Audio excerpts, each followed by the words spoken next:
ঈদ মুবারক। দর্শক, আপনারা যে যেখানে বসে বাংলাদেশ টেলিভিশন চট্টগ্রাম দেখছেন, সবাইকে শুভেচ্ছা জানাচ্ছি আমি ইকবাল খন্দকার। আশা করছি সবাই ভালো আছেন।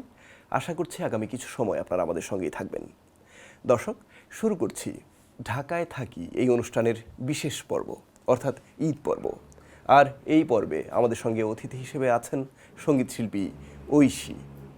ঐশী, কেমন আছেন? আলহামদুলিল্লাহ ভালো। আপনি কেমন আছেন? ভালো আছি। ঈদের শুভেচ্ছা। শুভেচ্ছা আপনাকেও। ঐশী, আমরা একটু ঈদের কথা দিয়ে শুরু করব, তারপর গানের প্রসঙ্গে যাব। ঈদ যখন আসে তখন ঈদের মতোই আসে, সেটা ছোটবেলার ঈদ, বড়বেলার ঈদ, সবসময় ঈদ একই রকম। ঈদ মানেই আনন্দ। ঈদ মানেই আনন্দ। তবু ছোটবেলা থেকে একটু আসবো, ছোটবেলার ঈদটা আপনার কেমন ছিল? তো ছোটবেলায় আসলে এক্সাইটমেন্টটা অন্যরকম ছিল। ঈদ ঈদের জন্য অপেক্ষা করা, ঈদের শপিং করা, সেই জামা কাপড় লুকিয়ে রাখা, ওকে দেখতে না দেয়া, কয়টা জামা কাপড় হলো গোনা। তারপর ঈদের সময় মেহেদির একটা আয়োজন তো মেয়েদের ক্ষেত্রে থাকেই, আর আমার ক্ষেত্রে এটা বরাবর খুব বেশি ক্রেজি ছিল, কারণ আমি আমার আমার ঈদের আগের দিন মেহেদি দিতেই হবে, মানে না হলে আমার ঈদ হবে না। মানে আমি কান্নাকাটি করব, পুরো একদম পাগল হয়ে যাব, এরকম অবস্থা। সো সবকিছু মিলায় আসলে ছোটবেলায় এটা অন্যরকম ছিল। ছোটবেলা পার করলেন, তারপর বড়বেলা, কিন্তু মাঝখানে আরেকটা সময় থাকে, যেই সময়টা হয়তো অন্য 10টা মানুষের মতো আপনার না, কারণ এই সময়টা থেকেই সঙ্গীতের প্রতি একটু একটু একটু একটু করে টান তৈরি হওয়া। ওই সময়টা আসলে কেমন ছিল? কৈশোরের কথা বলছি। ছোটবেলা থেকে মানে গান, কনসার্ট এই ধরনের লাইফটা অনেক আগেই শুরু হয়ে গিয়েছে। প্রায় বলবো 2006-07 দিকে। তো তখন তো আমি আসলে অনেক ছোট ছিলাম। কোন ক্লাসে পড়েন? 5-এ পড়তাম। 7-এ আমি 5-এ পড়তাম। সো ওই সময়টাতে আমার কনসার্ট লাইফটা শুরু কমার্শিয়ালি। সো এর কারণে যেটা হতো যে আমার ছোটবেলা থেকেই ঈদ মানেই আমার ঈদকে ঘিরে গানের অনুষ্ঠান, গানের আয়োজনে যাওয়া। তো এই কর্মমুখর ঈদটা যে আসলে কেমন, এই স্বাদটা আমি আসলে অনেক বেশি আগেই পেয়ে গিয়েছি। সো তখন থেকেই দেখা গেছে আমার কাছে ঈদের আনন্দ মানে গান, মানে ঈদ মানেই গান। মানে এবারে ঈদেও কিন্তু একদম তাই, আমি ঈদের দিনও টিভি লাইভ করছি। সো আমি ঈদটা উদযাপন করবোই গানে গানে। তখন হয়তো আপনি কনসার্টগুলো করতেন যে এলাকায়, নিজের বাড়ির আশপাশে বা নিজের জেলায়, এই জায়গাগুলোতে। আমার জেলা, আমার আশপাশে যে জেলাগুলো ছিল এগুলোর একদম আনাচে কানাচে আমার অনেক অনুষ্ঠান করা হয়েছে। মানে আমি যদি হিসাব করি 2006 বাদে 7 থেকে যদি হিসাব করি, 7 থেকে 15 পর্যন্ত যদি আমি 3-4-5টা জেলায় ঘোরাঘুরি করি, মানে চিন্তা করেন আমি কত জায়গায় গেছি।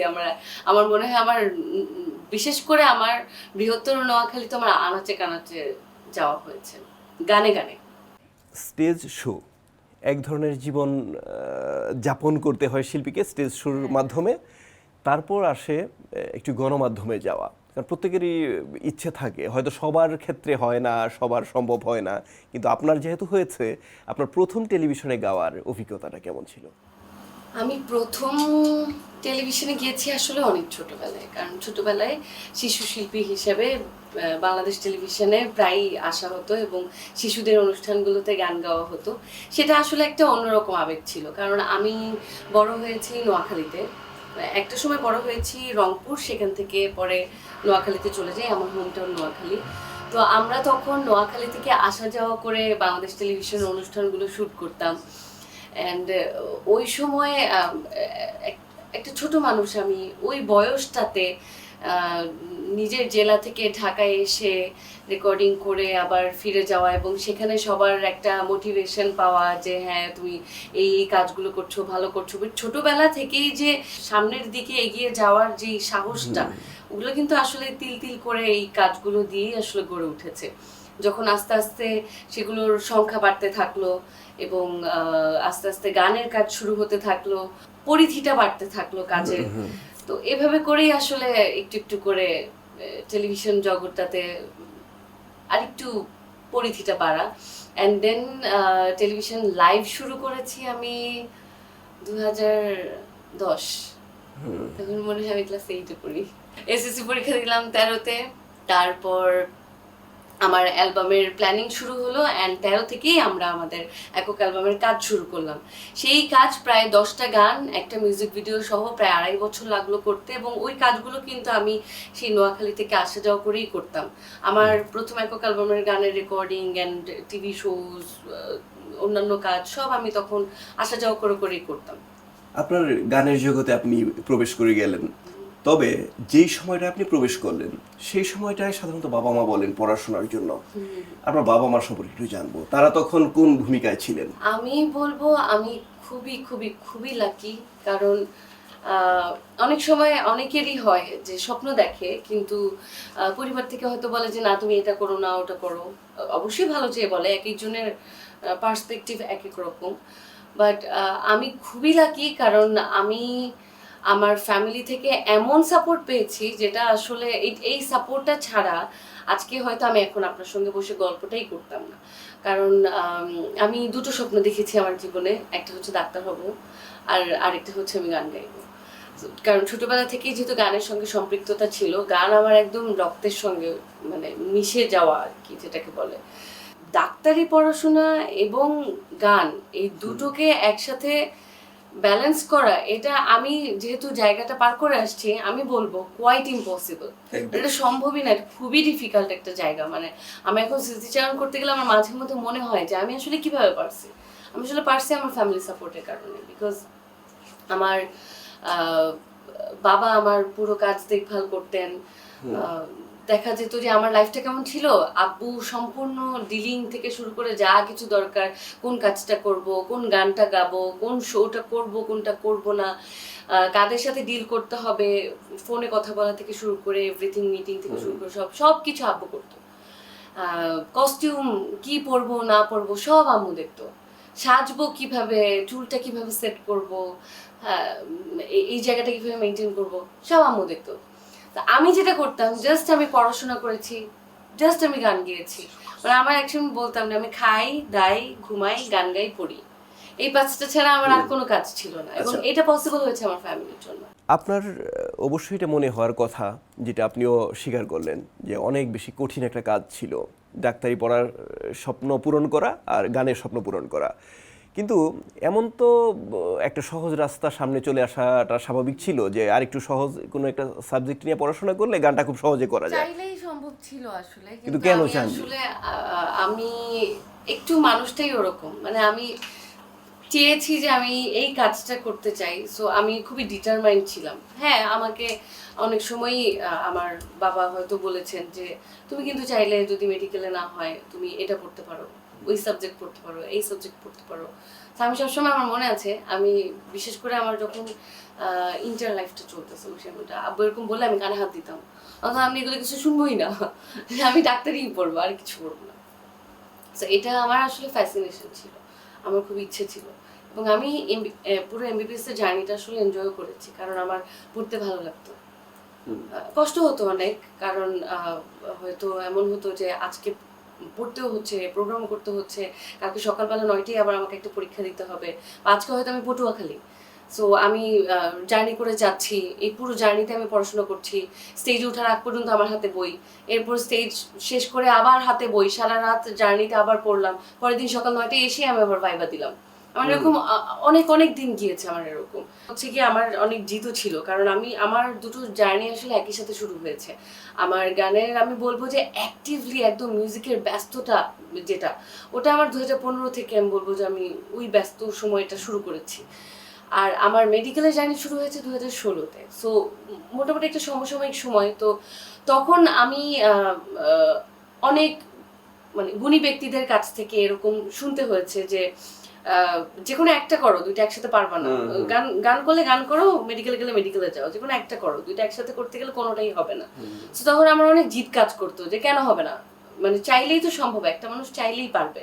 সো ওই জিদটা থেকে সবসময় চেষ্টা করতাম যেন কেউ কখনো আঙ্গুল তুলে বলতে না পারে যে গানে মনোযোগ দিতে গিয়ে পড়াশোনায় কম্প্রোমাইজ করেছি, কারণ আমি চেষ্টা করেছি আমার এমবিবিএস এর জার্নিটা একদম জান লাগাই দিয়ে পড়াশোনা করতে। এবং আপনি যদি কখনো আমার শিক্ষকদের সঙ্গে কথা বলেন, আমার বিশ্বাস আমার মেডিকেলের শিক্ষকরা খুব প্রাউড ফিল করে, এবং এখনো যখন দেখা হয় ওনারা খুব সমাদর করেন আমাকে এবং খুব অ্যাপ্রিসিয়েট করেন যে আমি দুটোকে একসাথে ধরে রাখার চেষ্টা করে যাচ্ছি এখনো।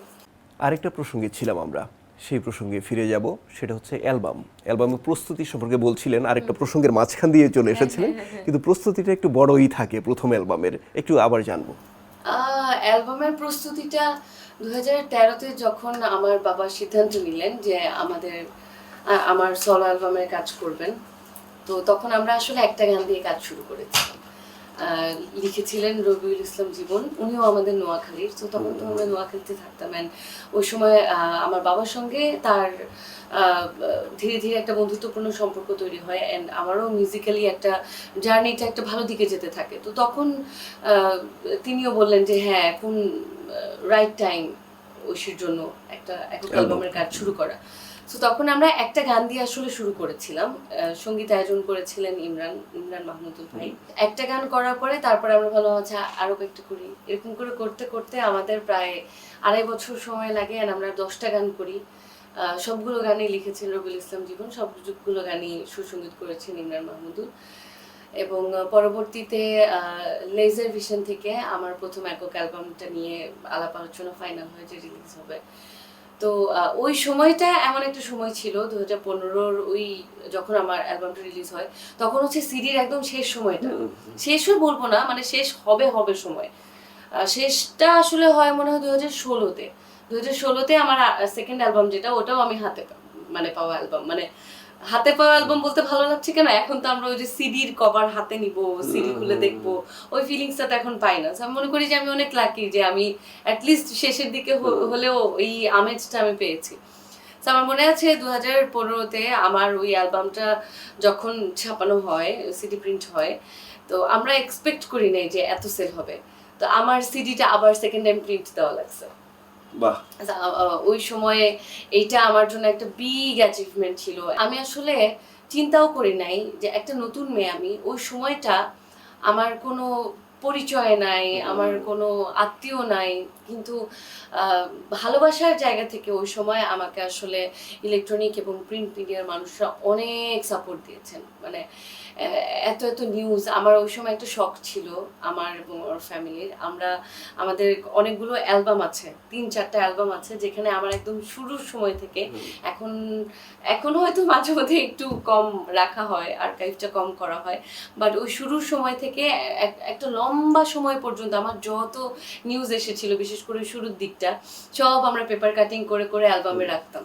এখানে আরেকটা প্রসঙ্গ সামনে আনতেই হয়, আপনি স্টেজে গান করেছেন, কিন্তু অ্যালবামের জন্য গান রেকর্ড করার বিষয়টা অন্যরকম একটা অভিজ্ঞতার বিষয়। প্রথম যখন আপনি রেকর্ড করতে গেলেন, সেদিনের অভিজ্ঞতাটা একটু জানবো। প্রথম যেদিন আমি মাইক্রোফোনের সামনে স্টুডিওতে দাঁড়িয়েছি, তখন আসলে খুব নার্ভাস ছিলাম অবশ্যই।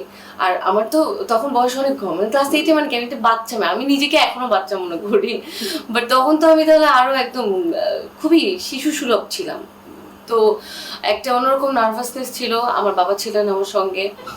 তো আমার মনে আছে যে প্রথম রেকর্ডিংটা করার পর যিনি আমার ভয়েস নিয়েছিলেন, তিনি খুব প্রশংসা করেছিলেন আমার বাবার কাছে, যে এবং আমার সম্ভাবনা নিয়ে অনেক কথা বলেছিলেন। সেদিন আমার মধ্যে একটা অন্যরকম আত্মবিশ্বাস এসেছিল যে না, আমি এই জায়গাটাতে চাইলে নিজেকে তৈরি করলে আমি ভালো করতে পারবো।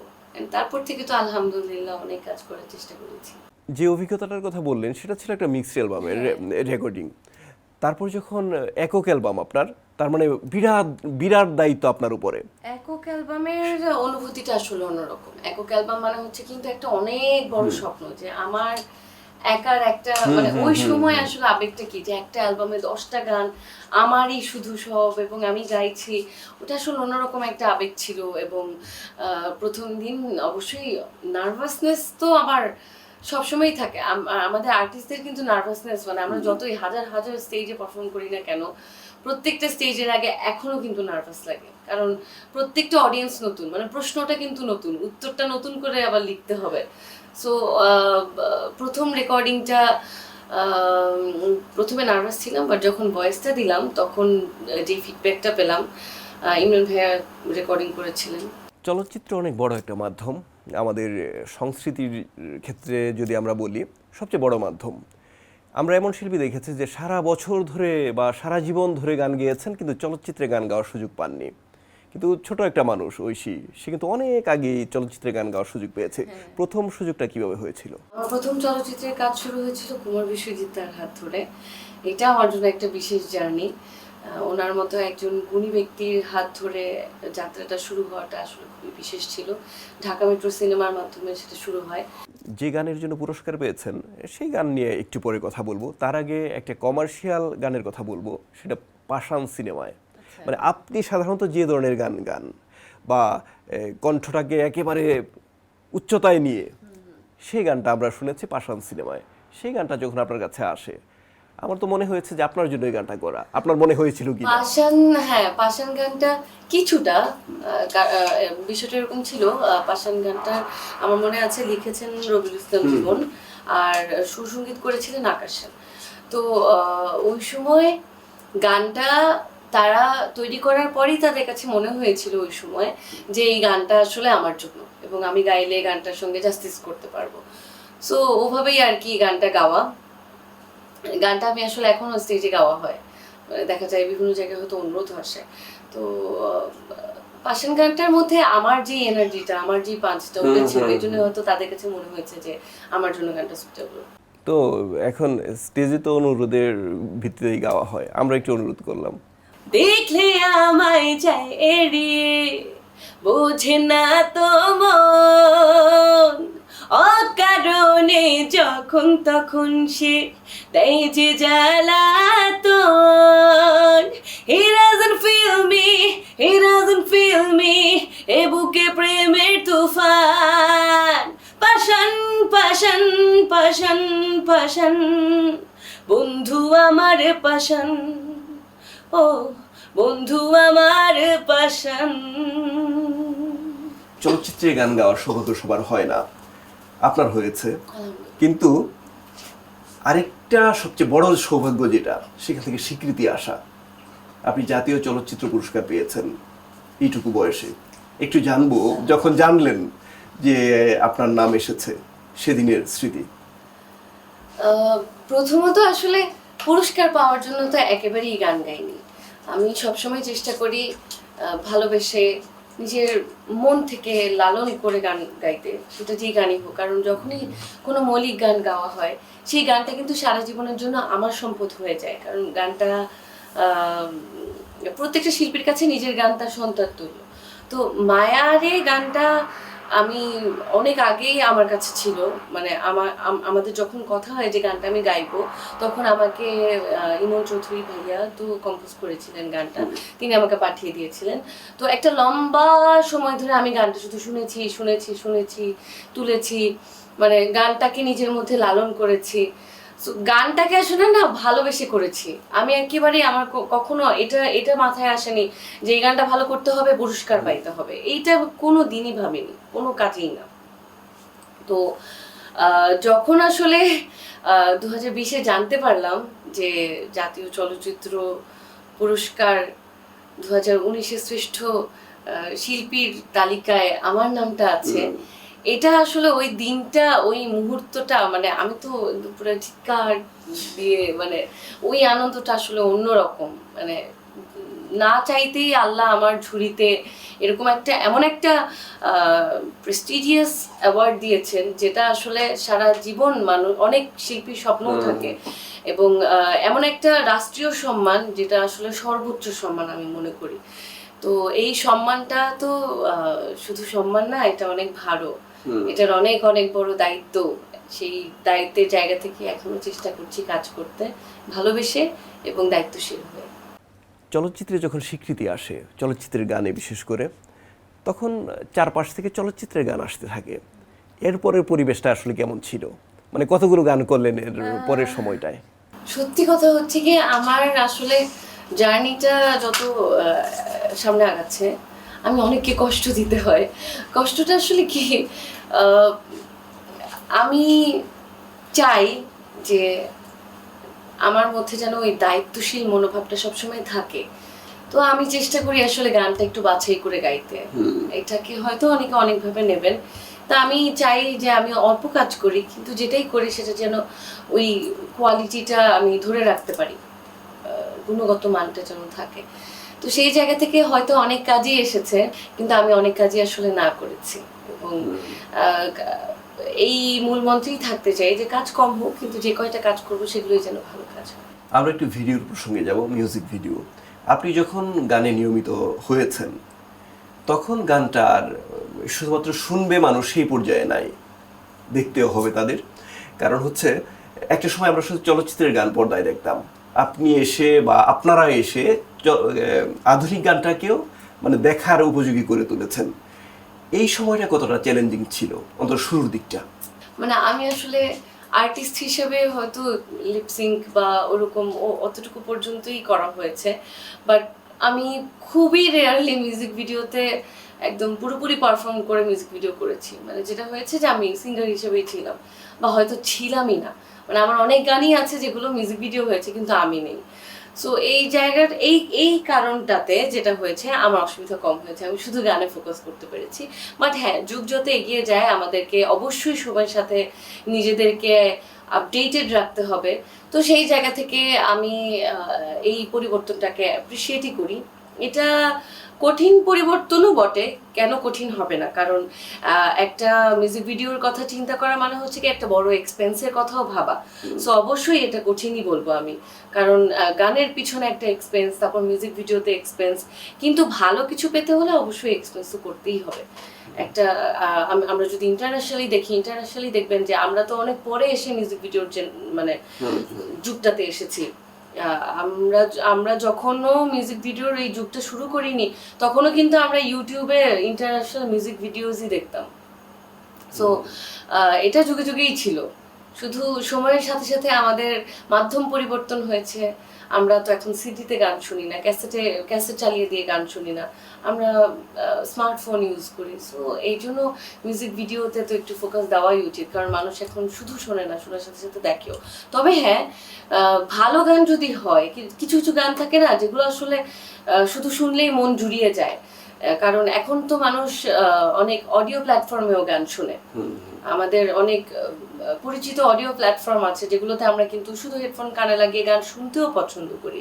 সো এমন না যে ভিজুয়াল লাগবেই, ভালো গান হলে, মানুষ শোনার মতো হলে অবশ্যই শুধু শুনবে। চলচ্চিত্র, গান ইত্যাদি কিন্তু ঈদের সঙ্গে একটা সম্পৃক্ততা থেকেই যায় সব সময়। একটা সময় ছিল যখন হয়তো ঈদের যে আশপাশের অনুষ্ঠানগুলো হতো, বিশেষ করে ঈদের পরে, সেসব অনুষ্ঠানে আপনি গান গাইতেন। কিন্তু এখন বিষয়টা এমন হয়েছে, আপনার গাওয়া চলচ্চিত্র মুক্তি পায় ঈদে, আপনার গাওয়া গান আসে ঈদে, আপনার মানে পারফর্ম করা ভিডিও আসে ঈদে। এই ঈদগুলো আসলে আপনার কাছে কেমন? আমাদের তো আসলে কাজ সারা বছর ধরেই থাকে। আমি আমি আমি যদি আসলে ডিপ্লোম্যাটিক অ্যান্সার না দিয়ে সত্যি অ্যান্সার দিই, আমার কাছে সারা বছর গান নিয়ে আমার জীবনটা একই রকম লাগে। এটা হচ্ছে সত্যি কথা।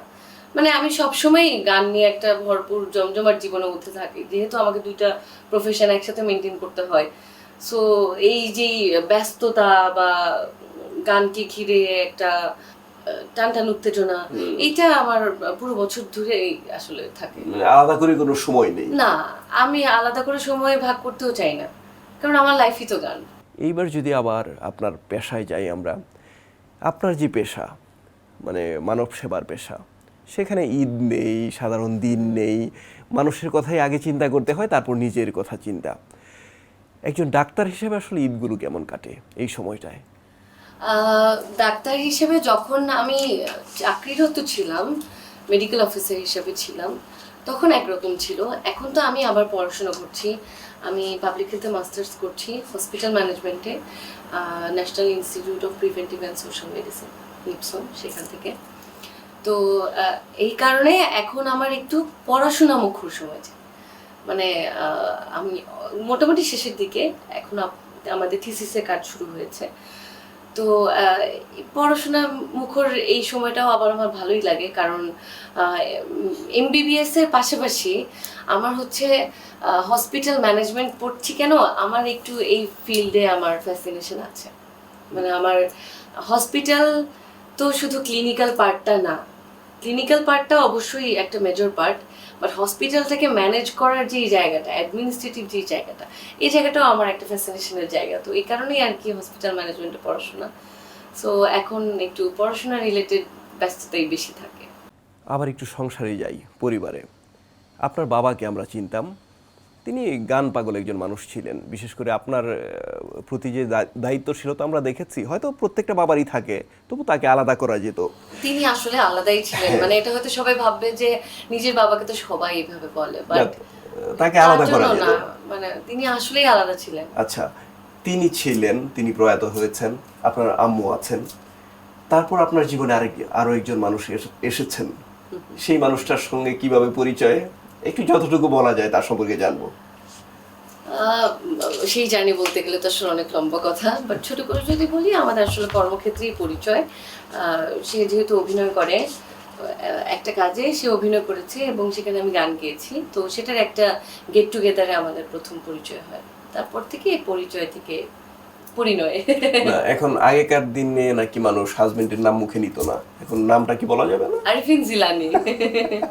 আপনার বাবা কতটা সহযোগিতা আপনাকে করেছেন সেটা তো আমরা দেখেছি, আপনার আম্মু কতটা করছেন সেটাও দেখছি, কিন্তু যে মানুষটার কথা বললেন, জিলানি সাহেব, তিনি কতটা সহযোগিতা পরায়ণ আপনার প্রতি এই গানের ক্ষেত্রে? অসাধারণ, মানে আমরা আসলে দুজন দুজনের প্রতি সহযোগিতা পরায়ণ, কারণ যেহেতু দুজনই একই ফিল্ডে কাজ করি।